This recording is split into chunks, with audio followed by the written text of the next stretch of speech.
कैकेयी मंथरा से कहती है, मंथरा बता क्या करूं, तू ही कोई राह दिखा मुझे। मंथरा कहती है कि रानी एक काम करो, तुमने, अगर तुम्हें याद हो तो दशरथ जी ने तुम्हें 2 वचन लेने को कहे थे और तुमने कहा था सही समय आने पर मांगूंगी। तो आज सही समय है, आज तुम दशरथ जी से वरदान मांगो। पहला वरदान, राम को वनवास 14 वर्ष का, 2 वर्ष का अज्ञातवास और भरत को राज्याभिषेक।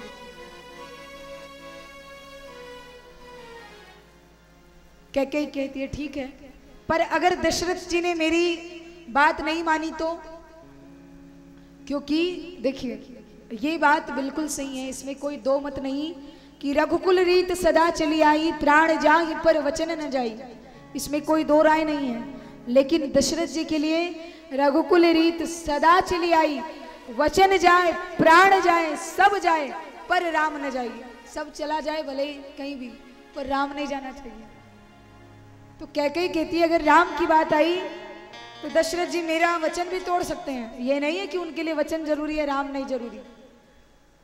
तो मंथरा कहती है तुम एक काम करना, तुम दशरथ जी को, महाराज को सबसे पहले राम की सौगंध खिलवाना, कि पहले राम की सौगंध खाओ, फिर मैं तुम्हें बताऊंगी कि मुझे क्या चाहिए, और जाकर बैठ जाओ कोप भवन में।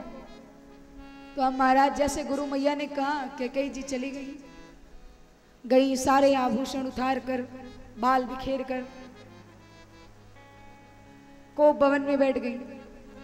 पहले हर एक के घर में कोप भवन बनाया जाता था, एक कमरा बनाया जाता था जिसको कोप भवन कहते थे, कि अगर घर का कोई सदस्य नाराज है, दुखी है, तो उस कमरे में जाकर बैठ जाता था, तो लोग समझ जाते थे कि आज कोई बात हो गई है।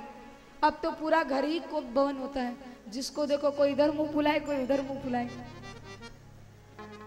तो यहाँ पर कैकेयी जी जाकर कोप भवन में बैठी, शाम हुई, दशरथ जी महाराज आए, दशरथ जी पधारते हैं, पता चला कैकेयी जी कोप भवन में है। गई,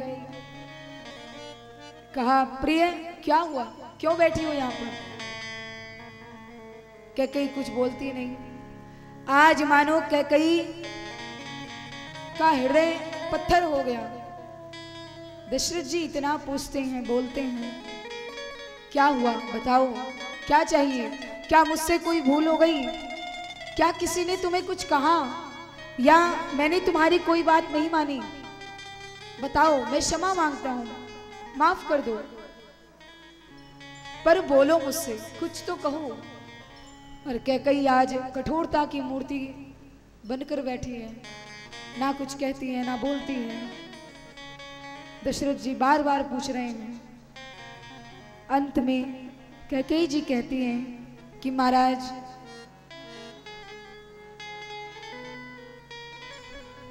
क्या मैं जो मांगूंगी आप मुझे देंगे?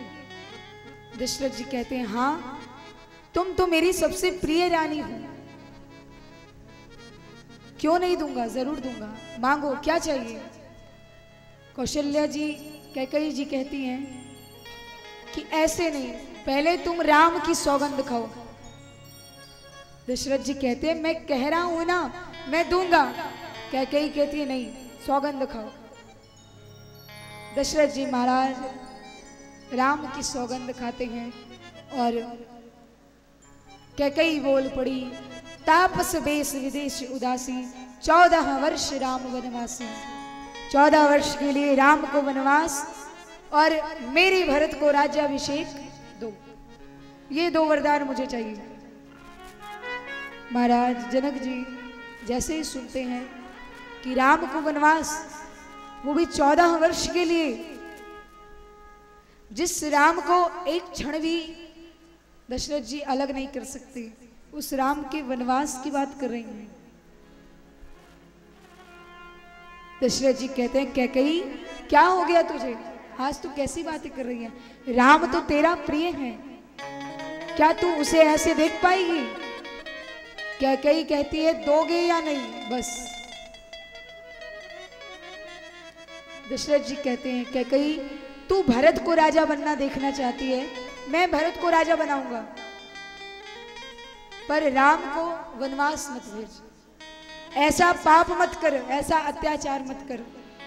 क्या होगा मेरा, क्या होगा कौशल्या का, तनिक सोच, दया कर। क्यों ऐसी कठोरता का रूप बनाकर बैठी है? क्या हो गया, किसी ने कुछ कर दिया क्या? क्या राम से कोई भूल हुई? मैं उसे अभी डांट देता हूं, पर वनवास मत भेज। दशरथ जी हाथ जोड़ते हैं, चरण में गिर जाते हैं, रो रहे हैं, बिलख रहे हैं। दशरथ जी का मुकुट कहीं पड़ा है, पटका कहीं पड़ा है। पृथ्वी पर दशरथ जी महाराज लौटते हैं, कैकेयी के सामने हाथ जोड़कर खड़े हैं और कैकेयी से कहते हैं कि कैकेयी आज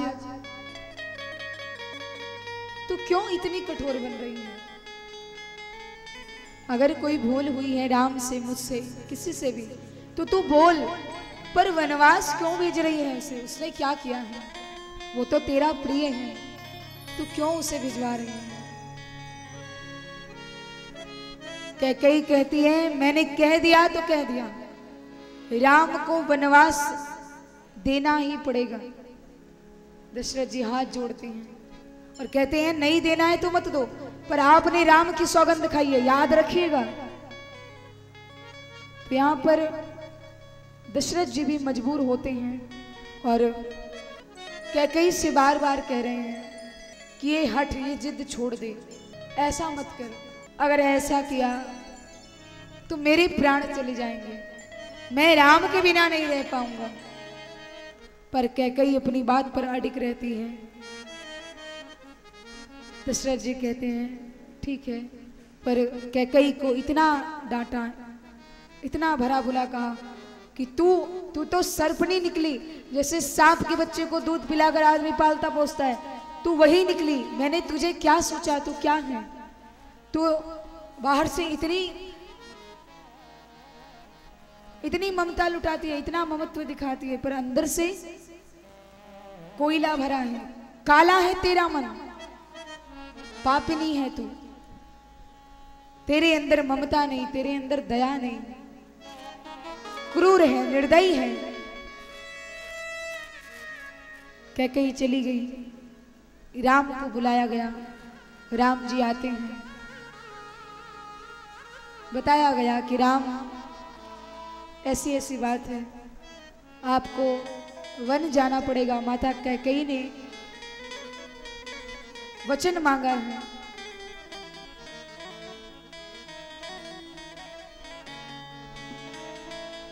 और महाराज राम जी ना प्रसन्न होते हैं, ना दुखी होते हैं। हर्ष विषाद न कछ और आवा, न प्रसन्न हुए न दुखी हुए, और जा करके सब आभूषण सब छोड़कर और तपस्वी का वेश बनाकर बाहर आए। जानकी जी तक खबर गई, जानकी जी दौड़ी दौड़ी आई, प्रभु ये मैं क्या सुन रही हूं, आप वन जा रहे हैं? राम जी कहते हैं हाँ देवी। जानकी जी कहती है मैं भी चलूंगी। राम जी कहते हैं देवी मैंने आपके पिता को वचन दिया है कि मैं आपको कष्ट नहीं दे सकता, और वन में कांटे होंगे, पत्थर होंगे, जानवर होंगे, जहरीले जीव जंतु होंगे, आप मत जाइए। जानकी जी कहती है तो मैंने भी वचन दिया है, पति रुख लखी आयश अनुसरम, मैंने भी आपके साथ सुख दुख हर एक समय आपका साथ देने का वचन लिया है।